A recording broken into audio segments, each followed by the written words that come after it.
राष्ट्रीय आपदा प्रबंधन संस्थान ने राष्ट्रीय अंतरिक्ष दिवस के अवसर पर space technology in disaster management विषय पर एक दिन की राष्ट्रीय कार्यशाला का आयोजन किया।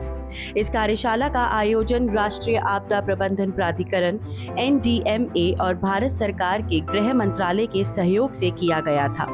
इस कार्यशाला में पूरे देश से आए 300 से अधिक प्रतिभागियों ने आपदा प्रतिक्रिया के समय को कम करने में अंतरिक्ष प्रौद्योगिकी की भूमिका के साथ आपदाओं से निपटने में भौगोलिक सूचना प्रणाली GIS और आर्टिफिशियल इंटेलिजेंस के उपयोग पर चर्चा की। कार्यशाला का शुभ आरंभ दीप प्रज्वलन के साथ किया गया।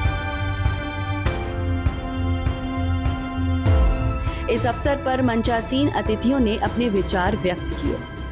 Such an area we cannot deal it with it visually by human observations. We need such places, the interventions from space technologies.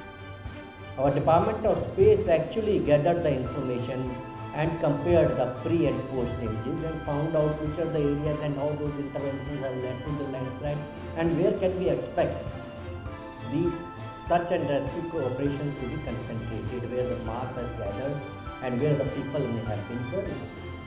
So all these are actually instances and examples where space technology have actually helped. Disaster management के जो विभिन्न stake holder है वो हम सभी लोग काम करें, लेकिन अक्सर कई बार जाने अनजाने में हम अपने साइलोज में काम करते हैं और ये इंटीग्रेशन जो है वो कहीं मिसिंग होता है। तो ये स्पेस टेक्नोलॉजी में भी बहुत डिफरेंट तरह के स्टेक होल्डर्स है जो डिफरेंट लेवल्स ऑफ डिजास्टर पे इसका उपयोग किया जा सकता है, चाहे वह रिस्क असेसमेंट के लिए हो, अंडरस्टैंडिंग ऑफ रिस्क के लिए हो, कि जो खतरों को समझना और उन्हें मापना कि वो किस स्तर के, किस तीव्रता के, किस फ्रीक्वेंसी के हैं, उसी तरह से उनकी लगातार मॉनिटरिंग के लिए।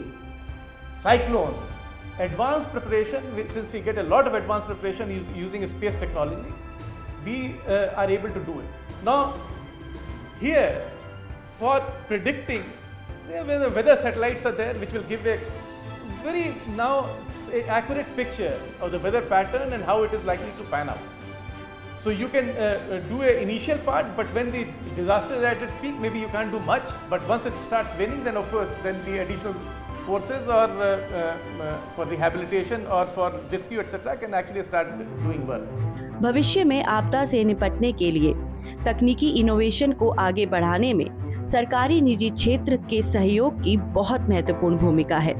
पिछली आपदाओं से सीखने और भविष्य की तैयारियों को और मजबूत बनाने के लिए स्पेस टेक्नोलॉजी एक महत्वपूर्ण भूमिका निभा रहा है।